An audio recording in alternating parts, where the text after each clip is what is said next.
vraiment le sentiment de passer une soirée où de temps en temps il est en réflexion, de temps en temps il est en autodérision, de temps en temps il sourit, de temps en temps il rigole, de temps en temps il est ému.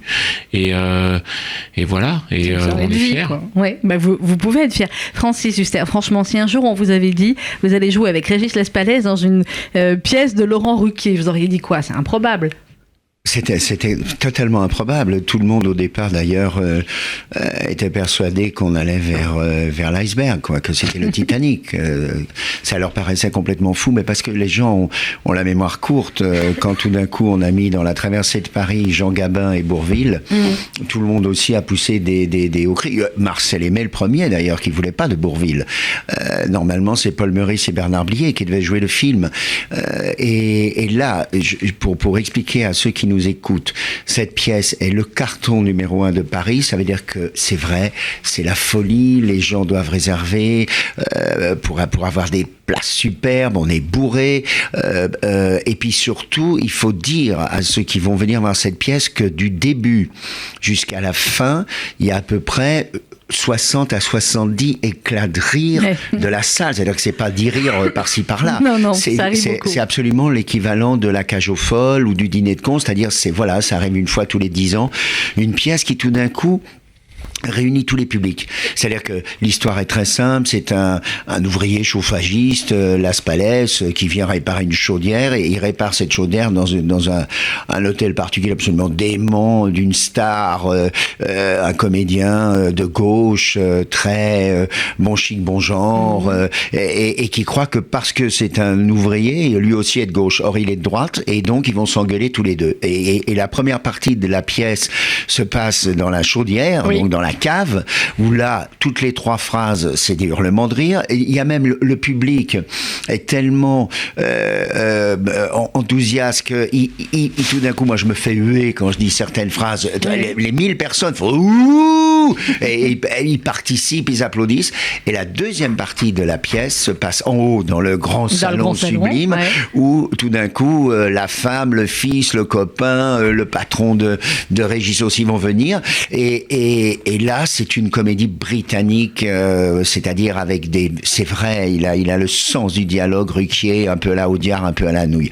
C'est vraiment, pour Laurent Ruquier, lui qui a déjà une dizaine de triomphes derrière lui, vraiment, mais de triomphes de comédie qu'on appelle de boulevard, drôle avec la femme, l'amant, les histoires d'amour et tout. Et là, la presse lui tresse des louanges comestives en disant que ils ont, soit dans la mise en scène, soit dans l'écriture, ils présentent une pièce, une vraie pièce d'un dramaturge, à la Hanouille, justement. Alors nous, on est très fiers, parce que ce métier, on le dit puisqu'on est entre nous, est un métier de faux cul, de gens qui se permettent de croire qu'ils sont une élite et que eux, chaque année, parmi les 300, 400 spectacles, sont là pour désigner la pièce, puis ça, et puis oh non, ça va, après ça.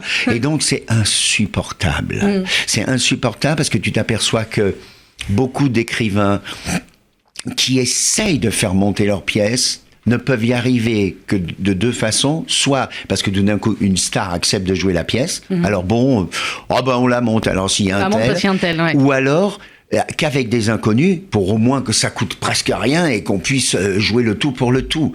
Il y a par exemple une pièce magnifique et l'autre succès de la saison qui est Rostand, qui a monté ce type formidable qui s'appelle Michalik avec toute une troupe de comédiens. Voilà. Donc tu as les 2 styles un petit peu et puis se faufilent entre des pièces totalement inattendues qui sont tout d'un coup des succès. Parce qu'il y a, il y a la surprise d'un texte, d'une pièce ou d'une interprétation. Alors, Steve Suissa, racontez-nous comment ça s'est passé, en fait, quand Ruquier a amené la pièce. Est-ce que tout de suite tu t'es dit, il y a un rôle pour Francis et il va me traiter de dingue, mais il a l'habitude de me suivre maintenant dans toutes mes dingueries, donc allons-y. Comment ça s'est passé, le début, la genèse de cette pièce? C'est grâce à Francis. C'est-à-dire qu'en fait, Laurent Ruquier a proposé la pièce à Francis, et à ce moment-là, Francis jouait Avanti, que je mettais en scène avec Ingrid Chauvin et Thierry Lopez et 3 autres acteurs magnifiques au Bouffe Parisien. Et Laurent Ruquier et Jean-Marc Dumontet sont venus voir Avanti, qu'ils ont apprécié. Et Francis, en gros, les a convaincus de me rencontrer. Ils me connaissaient, mais sans me connaître vraiment. Et j'ai lu la pièce, je leur en ai parlé. Et puis, tout d'un coup, on est tombé sur un point de vue commun. C'est que ça devait être élégant et populaire, mais dans le bon sens du terme, et que ça devait pas être un boulevard avec des portes clic-clac. Non, il n'y en a pas. Il y a pas de porte clic-clac. Voilà, on est parti d'un commun accord et on est parti d'un point de vue commun avec Ruquier. Et j'ai eu la chance qu'il me fasse totalement confiance. Et voilà, et après le reste de l'aventure est arrivé, mais voilà, c'est grâce à Francis Huster. Je veux juste expliquer quelque chose à ceux qui nous écoutent. C'est que, qu'est-ce que c'est qu'une mise en scène, notamment pour une comédie, que ce soit du Molière, du Beaumarchais ou du Ruquier, du Hanouille ou un inconnu. Le metteur en scène, il doit faire 3 choses. Premièrement, faire l'écrin, c'est-à-dire les décors, les costumes, la musique, le son. Ça, c'est sa responsabilité totale. À la limite, c'est ce qui fait le cachet du spectacle. La deuxième responsabilité du metteur en scène, après le choix du décorateur, du costumier, de l'éclairagiste, des lumières et tout, c'est la direction d'acteur. C'est-à-dire, on peut même être autour d'une table et chaque phrase, chaque intention, chaque sentiment, chaque silence, chaque geste, ça c'est vraiment comme un chef d'orchestre avec ses musiciens, pour le tempo, pour tout, la deuxième qualité du metteur en scène. Donc c'est une qualité très importante parce que si les acteurs, on le voit dans les 1000 metteurs en scène qui ont monté le Misanthrope de Molière, si les acteurs parlent trop lentement, vont trop vite, ne comprennent pas ce qu'ils disent ou font des fausses intentions, c'est la faute du metteur en scène. La troisième responsabilité, et c'est celle qui est la plus importante vis-à-vis du public, des critiques, de tout le monde, ça s'appelle en musique le rythme, pour le chef d'orchestre, en théâtre ou en cinéma, le mouvement. Ça veut dire qu'il y a des metteurs en scène, il n'y en a que de 2 sortes. La première sorte, ce sont ceux qui sont des faux culs, qui sont des... Non, mais je répète le mot parce que tu sais, c'est comme on faisait au 19e un faux cul pour les femmes qui avaient des trucs, c'est de cacher la vérité. C'est-à-dire, les metteurs en scène, ces metteurs en scène-là, comme des hypocrites, se disent, la pièce n'est pas à la hauteur. Donc, il va falloir que je fasse des mouvements. Fais des mouvements. Les acteurs se déplacent, les acteurs vont à gauche, à droite. Ça cache l'histoire. Voilà, ça cache l'histoire. Et puis, on fait des effets, puis on fait des... Voilà. Or, ces metteurs en scène-là, 9 fois sur 10, on leur dit « Ah, c'est formidable, j'ai adoré ta mise en scène. Oh, c'est super, ah, bravo, quel metteur en scène !» Et donc, on a l'idée un peu vulgaire du théâtre dit de boulevard, dont faisaient partie Guitry, Molière et les autres, c'est-à-dire, c'est du mouvement, c'est un peu de la poudre aux yeux, quoi. Alors que les vrais textes, t'as pas besoin de faire toutes ces guignolades. Et puis, il y a une deuxième sorte de metteurs en scène, ce sont ceux dont la mise en scène ne se voit pas. C'est-à-dire, c'était à la Comédie Française Pierre Dux, Raymond Rouleau, Jean-Paul Roussillon, Charon. C'est-à-dire que on s'attache uniquement à peser l'acteur dans son âme, mais aussi à le poser dans le décor. Et que tout d'un coup, le public a comme en gros plan la possibilité d'être dans la peau de l'acteur, d'être ému ou d'hurler de rire. Le Régis Laspalès, pendant 20 minutes, il est assis au même endroit, il fait hurler de rire toutes les 2 phrases. Donc, il n'y a pas besoin de lui... Et ce genre de metteur en scène, comme par exemple était Pierre Mondy pour plein de pièces de boulevard aussi, ou Jean-Laurent Cochet, extraordinaire, ce genre de metteur en scène, c'est vraiment très ingrat. Parce que les gens oublie complètement qu'il y a un metteur en scène. Et je pense que c'est pour ça que depuis 10 ans, je suis très heureux de travailler avec Steve. Et on le voit, puisque tous ces acteurs sont nommés aux Molières, décrochent des Molières, font des... On est là. C'est que je crois que il a l'honnêteté, la modestie et l'humilité de penser à la pièce, donc aux acteurs et à tout le reste, avant de penser à lui. Et on a eu droit à un masterclass là, de Francis Huster sur les metteurs en scène. J'ai appris plein de trucs, mais il a entièrement raison. Alors, Laspalès, on va en parler de Régis, on aurait bien aimé qu'il soit avec nous aussi ce matin, il a l'habitude de venir souvent. Laspalès, j'imagine qu'évidemment, c'était quelqu'un que vous ne connaissiez pas, enfin, que vous connaissiez comme ça, Francis, vous n'étiez pas intime dans la vie, vous n'aviez jamais joué ensemble. Quand on vous a dit, ça va être Régis Laspalès, ton partenaire, vous avez dit quoi ? Ah, mais le problème a été à l'inverse, c'est-à-dire que il y avait une dizaine d'acteurs qui étaient envisagés pour jouer les rôles, et quand on s'est retrouvé avec Jean-Marc Dumontet, le producteur, et Laurent Ruquier, l'auteur, et Steve Suissa, ils ont dit Francis, voilà, il y a un tel, voilà, vous vous sentez plus d'accroche et tout, et j'ai dit mais moi je veux Régis Laspalès. Comment ? Et il n'était pas dans la liste. Il n'était pas dans la liste. Mais non, parce que personne n'imaginait. Personne n'y pensait. Et immédiatement, Ruquier a dit « c'est un génie ». Et Jean-Marc Dumontet a dit, mais peut-être il est pas libre, etc. et tout, c'est formidable et tout ça. Et Régis a lu la pièce et il a été emballé. Pourquoi? Et d'ailleurs, c'est ce que dit Philippe Tesson, ce que dit Olivier Gisbert, ce que dit tout le monde dans les critiques. Il est magnifique, c'est le Mozart de l'absurde, et même c'est Bourvil et Fernandel. C'est-à-dire qu'il a la cocasserie, la rigidité de Fernandel qui est magnifique aussi bien dans le comique que dans le drame, La fille du puisatier, Fernandel sublime, que dans le drame. Il a cette espèce de profondeur humaine, et en plus, il a comme Bourvil, et ça c'est extraordinaire dans ce rôle qui, j'espère, grâce à Steve, va l'amener au Molière, Régis, parce qu'il en mérite vraiment, pour le coup. Il a une véritable tendresse humaine, ce type-là. Il a, comme Bourvil, il a du charme, parce qu'il a le charme des gens vrais, des gens gentils. Ah ouais. Ça a fonctionné tout de suite, Steve, le duo, comme ça, dès que tu les as mis sur scène, les deux, pour les premières répétitions. Même pas sur scène. Même pas. Première lecture, ils s'étaient pas vus depuis des années, alors qu'ils ont fait ensemble le Cours-Simon. Ah oui, bah oui. Ils ont fait ensemble le Cours-Simon.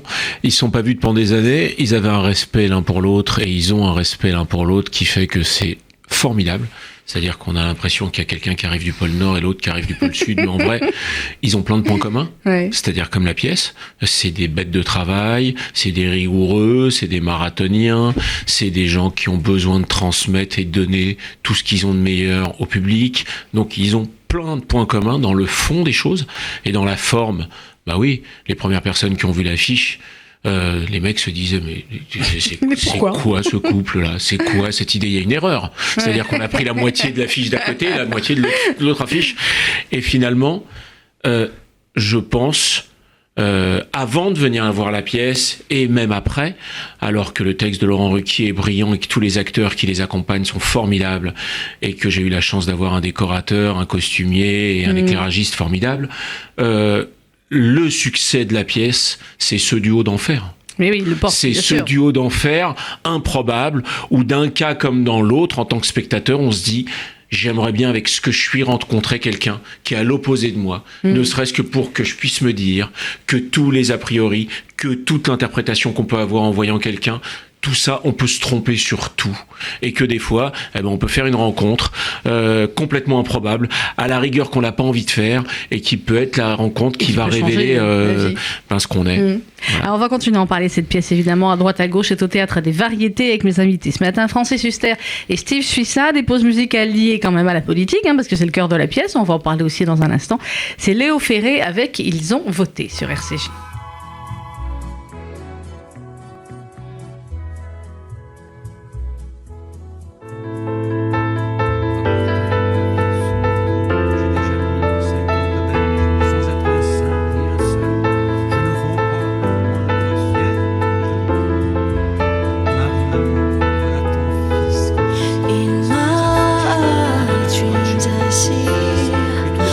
Colors of midnight, my own.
Ils ont voté Léo Ferré sur RCJ. On parle ce matin de théâtre et de théâtre politique avec à droite, à gauche, Francis Huster et Steve Suissa, mes invités jusqu'à midi. Pièce de Laurent Ruquier, c'est au Théâtre des Variétés. Alors, c'est vrai que c'est une pièce qui parle politique, Francis Huster, mais pas seulement, évidemment. Ça parle aussi beaucoup des apparences, de ce qu'on imagine de la vie de chacun, puisque cet acteur célèbre, dont on pense qu'il est de gauche, forcément, puisqu'il est riche et célèbre, et cet ouvrier, ce chauffagiste, dont on pense qu'il est de gauche. Enfin, j'ai tout mélangé, même moi, j'ai remélangé. C'était bien. On pense qu'il est de gauche, mais en fait, il est de droite. Voilà. C'est aussi beaucoup, évidemment, c'est sur la politique, parce qu'il y a plein de réflexions politiques, mais c'est aussi beaucoup sur les apparences, sur la société et sur les rencontres humaines, tout simplement. Je crois que il se passe un miracle. C'est-à-dire que Laurent Ruquier, qui est vraiment de conviction de gauche, totale, qui est un type dans la vie très généreux, mais vraiment, il a tout le métier le sait, Ruquier a de l'élégance et c'est un type formidable, vraiment, très aimé. Et Ruquier a écrit une pièce qui est une pièce de droite. C'est-à-dire que tous les gens dans la salle finissent par se dire, le héros de la pièce, c'est Régis Laspalès. C'est le gars de droite. C'est le gars de droite, il est pas raciste, il est marié.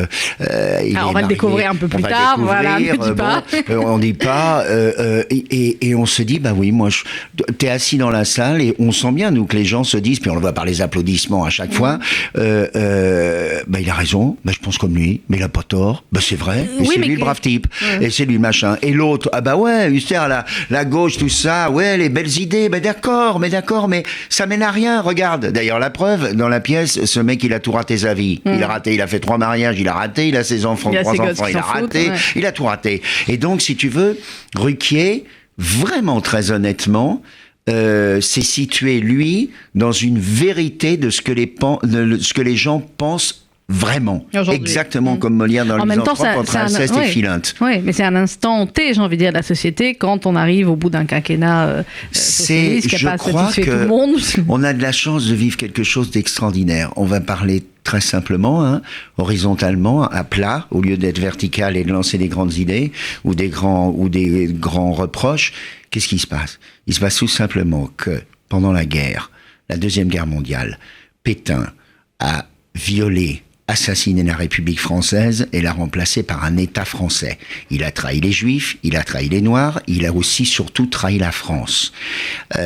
Il a trahi la France et il a condamné à mort Jean Moulin et Charles de Gaulle. Faut pas l'oublier. Quand de Gaulle est arrivé enfin au pouvoir, au lieu de condamner à mort, de faire l'exécution de Pétain, il l'a commis en peine. Pourquoi ? Tout simplement pour unir la France et dire voilà, on tourne la page. Il l'a fait, et on est rentré dans une série de républiques successives. Ces républiques successives, elles ont trouvé un sommet avec De Gaulle, et puis De Gaulle, c'est fini. Un honnête homme, Georges Pompidou, qui arrive, le cancer le tue, et finalement Giscard, avec l'idée d'un avenir, d'un nouveau style, un peu à l'américaine, voilà, et finalement le mur, alors qu'il avait eu un très bon Premier ministre, Raymond Barre, qui était là, qui fait marié à une juive, et qui malheureusement commet cette phrase idiote à Copernic, comme si les innocents sont dans la rue et pas à l'intérieur. C'était pas du tout le style de Raymond Barre, qui était vraiment un honnête homme. Et arrive tout d'un coup François Mitterrand. Les 14 années de François Mitterrand, ce sont non pas les années de début d'un cycle, mais les années de fin d'une époque. C'est-à-dire que tout le monde sait très bien que Mitterrand, c'était Vichy, que Mitterrand, c'était aussi Pétain, que Mitterrand tout d'un coup comprend qu'il y a le Titanic, change tout à fait, varie, que est-il de gauche, est-il de droite. Il est surtout François Mitterrand, un avocat qui défend des causes, qui n'hésite pas à prendre des décisions quelquefois tout à fait douteuses ou toutefois glorieuses, peu importe. C'est la fin d'une époque. Depuis la mort de François Mitterrand, Jacques Chirac, c'est comme un rebondi un peu de Poulidor après Jacques Anquetil. Non, un homme que tout le monde respecte, aime bien, son intégrité. Et c'est fini. Et on se trouve dans un désert. Et que ce soit Nicolas Sarkozy ou François Hollande, gauche ou droite, on se dit que la France, comme l'Europe, est pas en train de se construire. Pour l'instant, on est nulle part. Alors, c'est plus une question d'être de gauche ou de droite, c'est une question de se dire, de le poser au premier degré. Mais qu'est-ce qu'est la France ? C'est-à-dire, est-ce qu'on doit être comme Fort Alamo ? Et par rapport à tout ce qui se passe dans le monde, cette troisième guerre mondiale qui va peut-être arriver, tous les soubresauts, les haines, enfin partout, la faillite des États-Unis, l'incendie de la Russie et tout, tu te dis, est-ce qu'on doit rester sur nous-mêmes et nous sauvegarder, ou au contraire, enfin comprendre qu'il faut rebâtir avec les autres ? Oui, rebâtir la grandeur de la France. Rebâtir pas seulement la grandeur de la France, rebâtir le fait que la France, pour l'instant, est puzzlée, et que s'il n'y a pas, comme justement à l'époque de Gaulle, quelqu'un qui cimente la France et qui dit surtout avec l'autorité nécessaire, c'est comme ça et pas autrement. Elle existe, cette personne-là ? Je ne vais pas vous demander pour qui vous allez voter, Francis, mais... Je pense que je suis exactement dans le fait de 80% des Français, même s'ils déclarent dans leur sondage « Ouais, je vais voter », c'est pas vrai. Pour l'instant, c'est pas. Ils sont des menteurs. Personne ne sait pour qui il va voter. On attend d'avoir, ceci dit, aussi tous les candidats. Steve, Suissa, quand on s'engage comme ça dans une pièce politique, à quelques mois d'une échéance présidentielle extrêmement importante, elles sont toutes importantes, mais là c'est vrai que cette année, on a l'impression que c'est encore plus important. Est-ce qu'à un moment donné, on se dit, ça va être dangereux, je vais m'en prendre plein la tête à cause de ça, ou pas du tout, ne compte finalement que la pièce et les comédiens et... Ne compte finalement que la pièce et les comédiens, parce que m'en prendre plein la tête, je m'en prends plein la tête depuis 20 ans. Donc c'est pas nouveau. J'ai aucun problème là-dessus, Non, mais contrairement à Francis, moi je suis pas d'accord avec lui. C'est pas une pièce de droite. J'ai trouvé un truc où ils sont pas d'accord. Moi je suis pas d'accord non plus. C'est une pièce de déçu de la gauche, mais qui veut garder son idéalisme. Donc là, Laurent Ruquier, il a fait le grand saut. Laurent Ruquier, c'est le personnage de Francis Huster dans la pièce, et il décide envers et contre tout de ne pas perdre son idéalisme. Et vu la période politique qu'on traverse, et vu ce qu'on vient de passer en France, forcément, même ceux qui ont voté pour, ils se sentent un peu déçus, ils se sentent un peu trahis. Et là-dedans, il y a un personnage très courageux qui continue à s'en prendre plein la tête, mais qui continue à se battre pour son idéalisme parce qu'il pense que c'est la seule chose qui va lui donner de la force.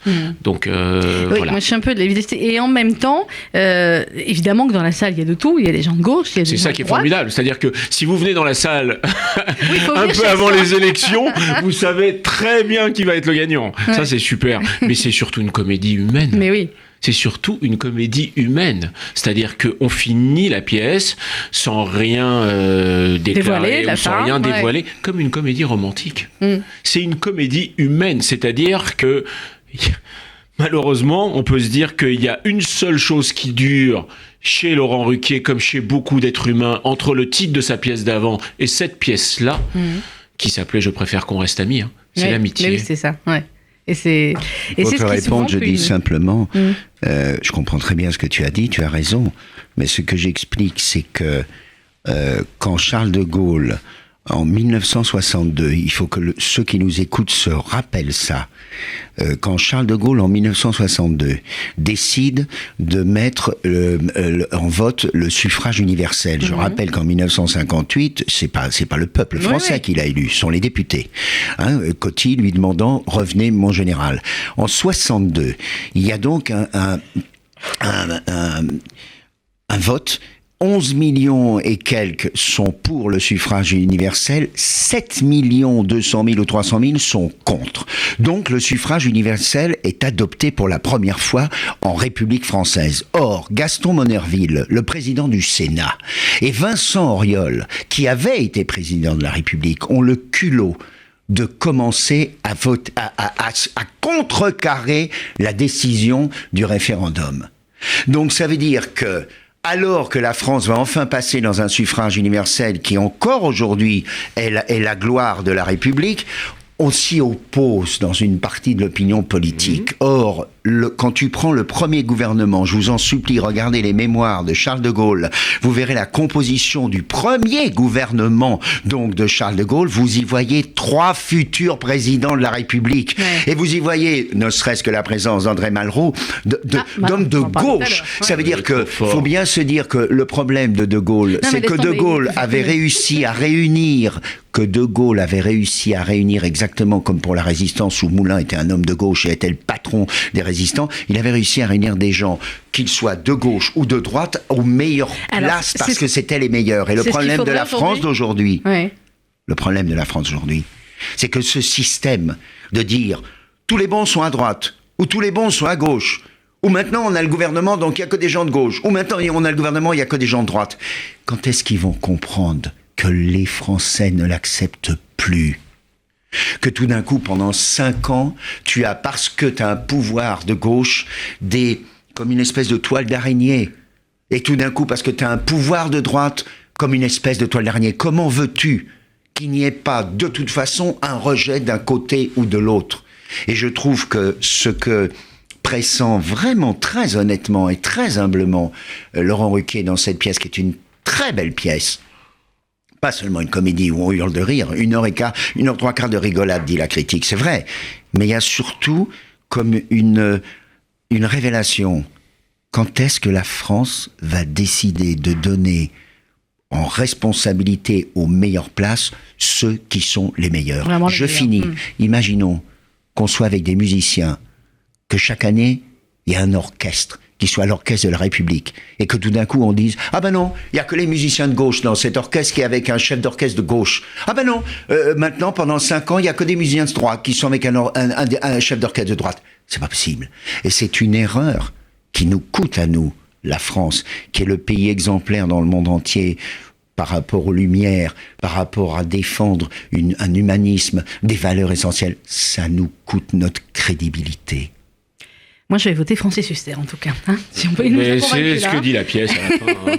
C'est ce que dit, c'est clairement. On va se retrouver dans quelques instants, on va marquer une pause musicale. La pièce parle des apparences. Lui aussi, on avait une certaine idée de lui et d'une apparence qu'il avait. Et avec cette chanson, il nous a tous bouleversés, qui serait son dernier album. C'est Renaud avec Hyper Cacher sur RCJ. C'était un petit endroit pépère, tout près du métro Saint-Mandé. One day my life will smile like river and I promise that you will drown there.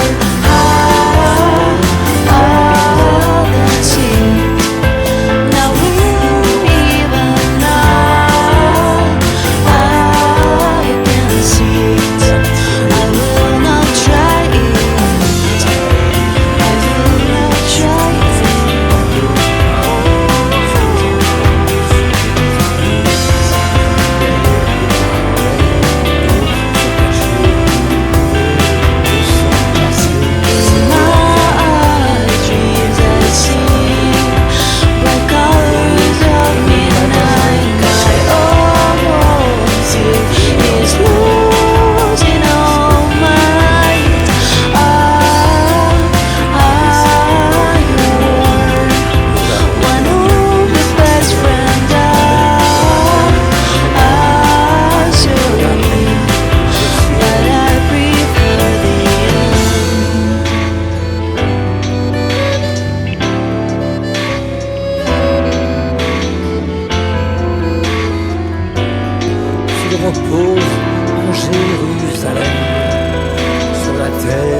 Sur RCJ.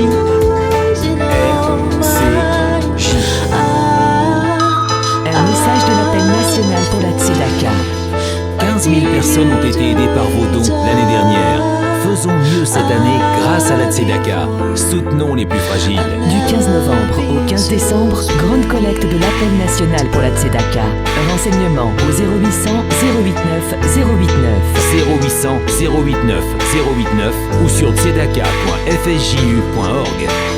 Rien n'arrêtera notre solidarité. Vous en avez marre des publicités, Nous aussi. Vous avez froid à Paris? Nous aussi. Partons loin de tout cela avec partirenisraël.com.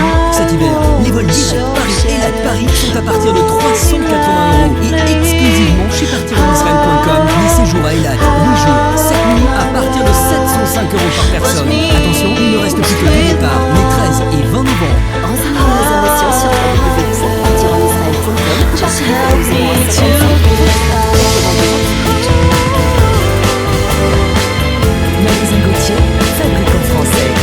Gauthier sublime votre intérieur depuis 50 ans. Spécialiste en ameublement, chambre d'enfants, chambre adulte, salle à manger, canapé, literie, dressing, décoration. Tous les meubles Gauthier, matelas et sommiers sont garantis 10 ans. Magasin Gauthier, Herblay, à la Pavoie d'Herblay, 45 boulevard du Havre, 95 220 Herblay, 01 39 97 65 92. Gauthier, la signature d'un grand magasin de meubles français.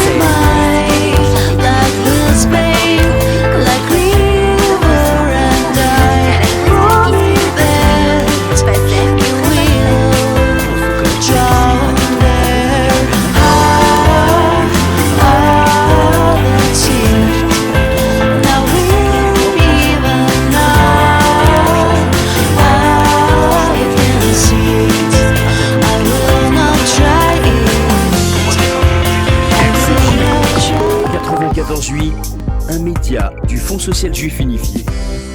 Les matinales, Sandrine Sebat. Et on se retrouve avec mes invités ce matin, Francis Huster et Steve Suissard. On parle de à droite à gauche et le carton de la rentrée, c'est au Théâtre des Variétés du mardi au samedi, Oui. Steve, 21h. 21h avec un 16h30 le samedi, Ah oui. 21h. Il y en a 2. Il y en a 2 le samedi pour le prix là. Mais de toutes les façons, donc du coup le dimanche et lundi, vous jouez pas, Francis. Cela vous faire Ouais. trop calme. Non, Comment je c'est joue possible? pas. Mais non, je joue Non, ailleurs. non, tu vas bien nous trouver une petite pièce. Mais oui. Je joue Mais comme je Albert connais. Camus, Alors. Un combat pour la gloire. Je vais raconter la vie d'Albert Camus. On l'a pas eu à Paris, Un ça peu encore. partout. Non, jamais. Ah, voilà, je me disais. J'en ai fait une cinquantaine. Et pourquoi on l'a un pas peu eu à partout. Paris?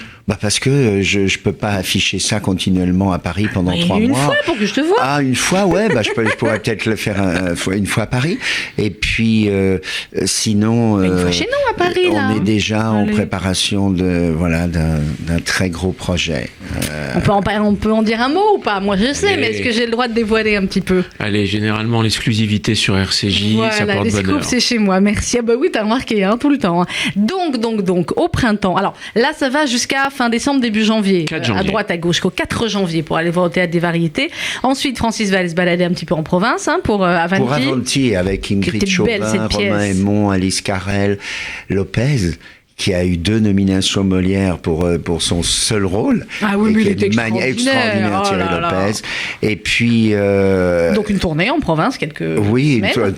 une tournée de 4 mois d'Avanti, partout dans toutes les plus grandes villes. Et puis, on est très heureux de faire cette tournée parce que ça a été un tel bonheur. C'est un Et puis grand après, bonheur. voilà, après, c'est la grosse surprise. Alors, c'est la surprise. Une surprise qui a pour nom Toscanini. C'est marrant comme ce nom, tu l'as évoqué très très souvent sur cette antenne. Ma fille s'appelle Esther. Toscane. C'est pas pour... Ah oui, c'est pas pour elle. Non, Je pensais que c'est par Toscanini, rapport à c'est un l'Italie. héros, vraiment, c'est un héros.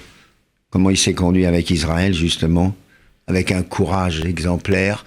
Il a défié Mussolini, il a défié Hitler. Avec sa baguette, il a réussi à les vaincre. Toscanini a été le plus grand chef d'orchestre du XXe siècle, avec Gustav Mahler et Furtwängler et Karajan. Et c'est curieux d'ailleurs, comme ces 3 mousquetaires-là, ces 4 hommes, sont représentatifs chacun des couleurs de ce XXe siècle, aussi bien dans l'horreur que dans la gloire. Karajan enregistrant l'hymne nazi, puis ayant sa femme juive, Furtwängler accusé complètement à tort, alors qu'il a refusé de saluer le Führer et qu'il a sauvé aussi des musiciens juifs, Furtwängler, qui a lui une trajectoire incroyable. Et puis Gustav Mahler, le juif qui décide de renier sa religion pour devenir directeur de l'Opéra de Vienne, Vienne, oui. poussé par Cosima Wagner, et qui lui refuse de suivre le projet de Herzl, qui pourtant était venu le trouver pour Israël, et puis Toscanini, qui lui au contraire va suivre le chemin d'Israël. Je parle même pas de Horowitz, son gendre, de tout ce qui s'est passé. Il a été extraordinaire. Alors c'est pour ça, j'imagine que tu as eu envie de raconter sa vie. Comment ça va se passer le spectacle, Steve? C'est à la fois Francis Huster c'est à la fois scène Francis Huster qui va être et le conteur et l'auteur de ce livret sur le biopic de cette vie de ce chef d'orchestre incroyable et méconnu du grand public, oui, en vrai, méconnu, bien sûr. Toscanini. Et de l'autre côté, on a un virtuose du piano qui s'appelle Giovanni Bellucci, qui est un des 10 plus grands pianistes du monde, qui, avec des intermèdes, avec Wagner, avec Mozart, avec Liszt, avec tous les plus grands morceaux de musique, va illustrer tout ce spectacle qui va être semi-théâtral, semi-musical, et qui va être un des premiers biopics sur scène, voilà, pour innover dans une nouvelle forme de théâtre, pour que les mots et la musique s'assemblent, pour que on ait des destins de gens comme ça, qui nous persuade encore plus et qui nous laisse croire que par la culture, par la science et par le courage, on passera au-dessus de toutes les horreurs, les absurdités, les contradictions et tous ces gens qui, en tous les cas, veulent empêcher certains êtres humains de garder leur origine et certains pays de garder leurs États, à bon entendeur. C'est Giovanni Bellucci, je me tourne vers la réalisation technique, si jamais on peut trouver, voilà, pour entendre quelques notes de son piano. Ça va commencer quand? Où? On va faire ça, allez, on va dire si Dieu veut, parce qu'on dit toujours si Dieu veut. On commencera sûrement par une croisière à Venise, en Italie. Et on vient, enfin, voilà. Venise, Toscanini. Et puis après, si Dieu veut aussi, on ira en Israël pour... D'abord Israël avant Paris? Mais je suis d'accord avec toi, je dis pas le contraire, mais c'est magnifique. Faut rendre à Toscanini. On va essayer de suivre les traces de Toscanini. Toscanini, c'est d'abord évidemment l'Italie, puisqu'il a été le grand patron de la Scala de Milan. Il a été aussi évidemment à Turin, Parme, partout. Toscanini, c'est aussi bien sûr Israël, où il a donné le premier concert après la guerre pour les Israéliens. C'est aussi Toscanini, bien sûr, New York, où il a été le patron du Metropolitan pendant justement avec Gustav Mahler, et puis après cet orchestre qu'il a dirigé aussi pendant des années jusqu'à sa mort. C'est aussi bien sûr l'Autriche avec Salzbourg, la patrie de Mozart, et puis c'est aussi Berlin, l'Allemagne. On va même aller, je pense, aussi dans d'autres pays comme Ibérique, et puis bien sûr en Orient, en Extrême-Orient. Voilà, parce que c'est ce qu'a fait cet homme, 90 ans presque au service de son art. Il a commencé à 6 ans. Il a commencé à 6 ans à jouer du... Ouais, c'était un merveilleux pianiste. Il a eu d'ailleurs le premier prix de pianiste. Et puis il a fait aussi du violoncelle. Et puis tout d'un coup, au cours d'un concert, il était extrêmement jeune. Il avait même pas 20 ans. Le chef, il a remplacé le chef au pied levé. Et puis c'est fini. Et c'est parti comme ça. On va écouter quelques notes. C'est la Rhapsodie hongroise numéro 2 de Liszt. Et c'est Giovanni Bellucci qui sera donc avec Francis Huster. Vous l'avez entendu, c'est un scoop. On ne sait pas quand à Paris, mais en tout cas, dans un spectacle sur Toscanini.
Rhapsody hongroise numéro 2 de Leeds, joué par Giovanni Bellucci, qui sera donc eh bien, avec Francis sur scène pour parler de Toscanini. Ce sera dans quelques semaines, mais vous reviendrez nous en parler. Avanti, on l'a dit donc à partir du mois de janvier. Et puis il y a autre chose dont on peut parler, puisque si les gens écoutent à Netanya en Israël, le 13 novembre. Il ne veut pas en parler, hein, Steve. Mais avec Francis, on dit toujours, voilà, un peu complice. Des fois, on a dit qu'on va en dire un mot. Alors, est-ce que tu te rappelles, Francis? On va commencer par la genèse. Donc, il y a 3 ans, quand vous étiez tous les deux parrains de l'appel national pour la Tzedaka, vous avez tous les deux été dans les associations, enfin, fait tout ce qu'il fallait faire et c'était magnifique. Et puis, le soir du Palais des Congrès, on avait dit, c'est bien si, des parrains acteurs font des choses qu'ils n'ont pas l'habitude de faire. Oui. Donc, en l'occurrence, Francis avait présenté aussi une partie de la soirée et Steve avait chanté. Oui. Tu te rappelles? Il avait chanté, je m'en souviens très bien. Il avait chanté. Qu'est-ce qu'il t'avait chanté? Richard Cochian. Voilà, non, mais je m'en souvenais, ne crois pas que je m'en souvenais pas.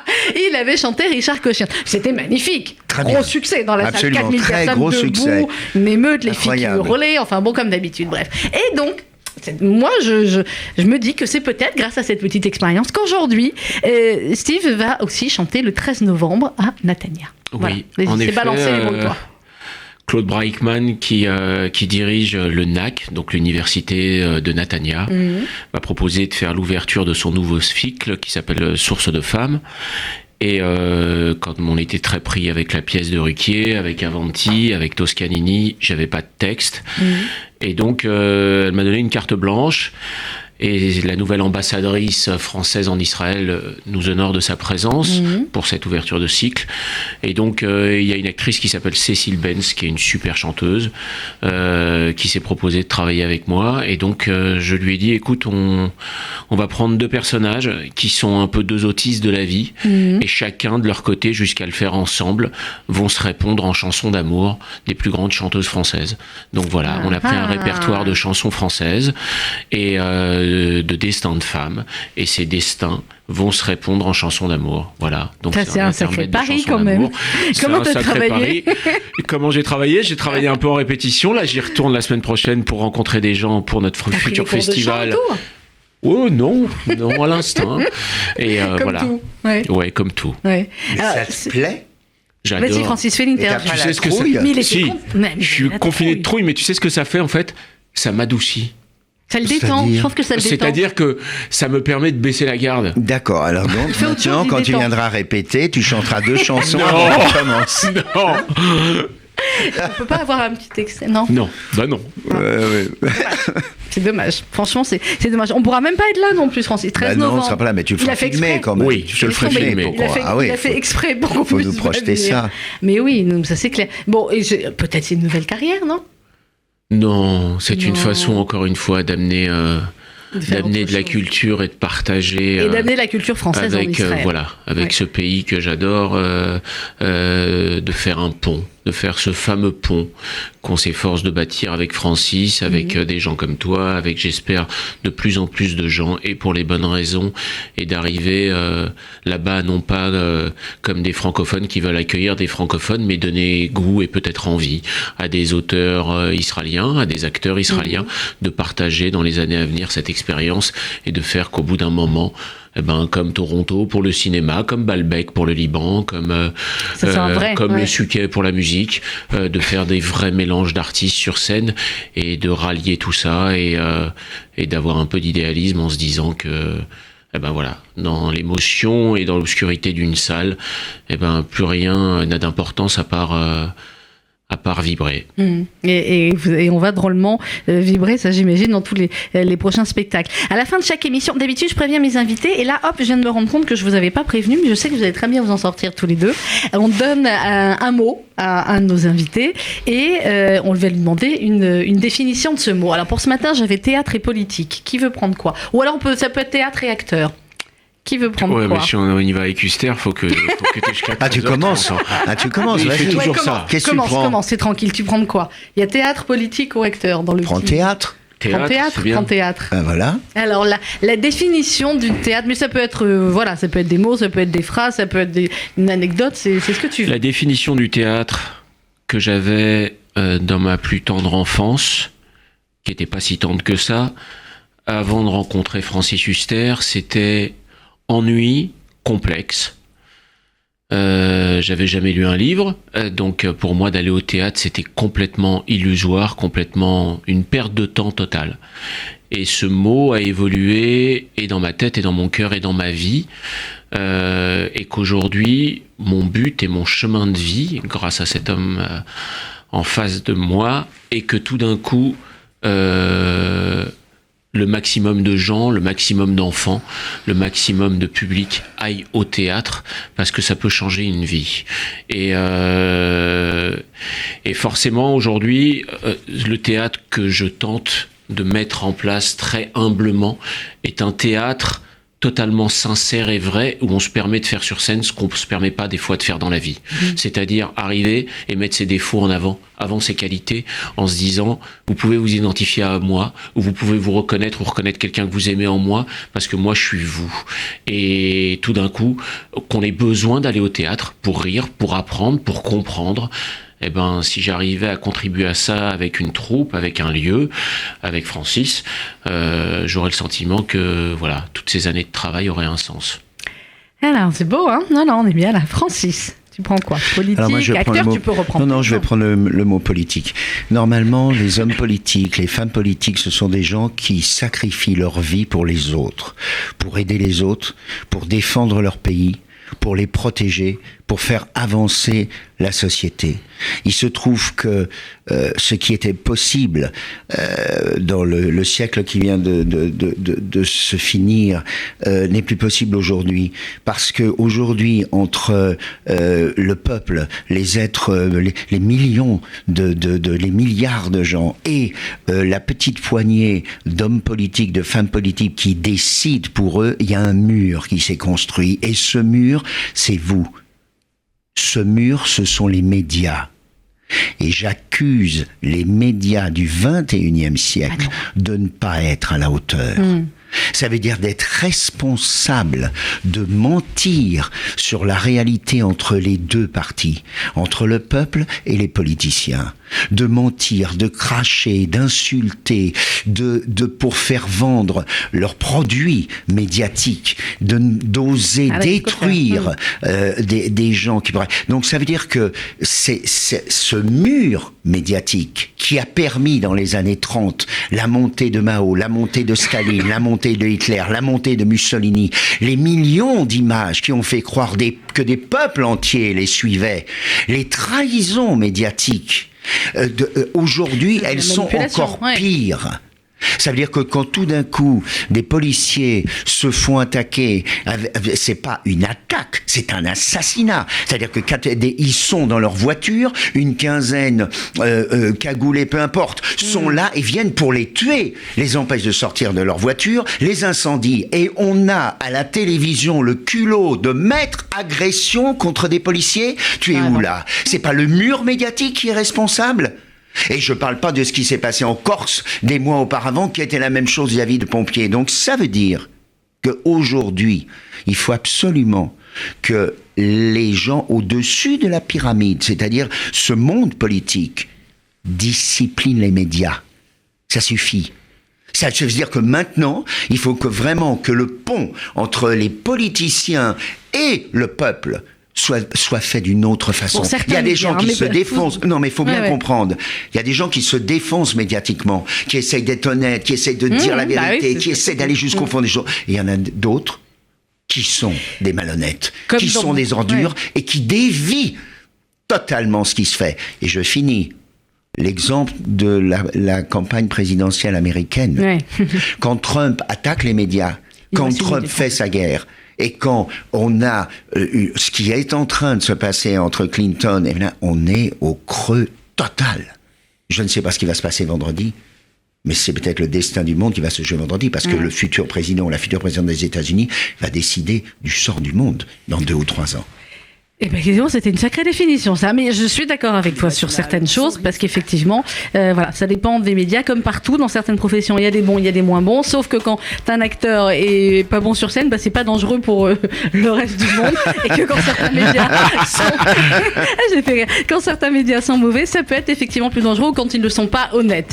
En l'occurrence, si vous voulez voir des bons comédiens, une excellente pièce, et c'est un bonheur tous les soirs, c'est du mardi au samedi à 21h au Théâtre des Variétés. Mais prenez vite vos places parce que sinon, voilà, vous n'aurez pas la chance de le voir et ce serait bien dommage. Francis Huster, merci. Merci. Je n'ai pas dit Shana Tova, je le dis à la fin de l'émission. Shana Tova, merci beaucoup. Une belle et une douce année à vous, Steve. Suissa, merci beaucoup. Shana Tova aussi, mais bon, on se l'a déjà dit au moins 15 fois. Shana Tova, Sandrine. Shana Tova à vous, auditeurs. Bon spectacle le 13 novembre à Natania pour les auditeurs qui nous écoutent à Natania. Ne crois pas que j'aurai pas 15 personnes dans la salle qui vont m'envoyer des vidéos ce soir. Ne crois surtout pas ça. Merci. Et que je renverrai tout de suite à Francis. Et dans quelques instants, le 12-13 présenté par Jonathan Sixou. Demain, ce sera un hommage à un très grand de la télé qui nous a quittés il y a quelques jours. C'est un hommage à Pierre Tchernia demain sur notre antenne, à demain 11h.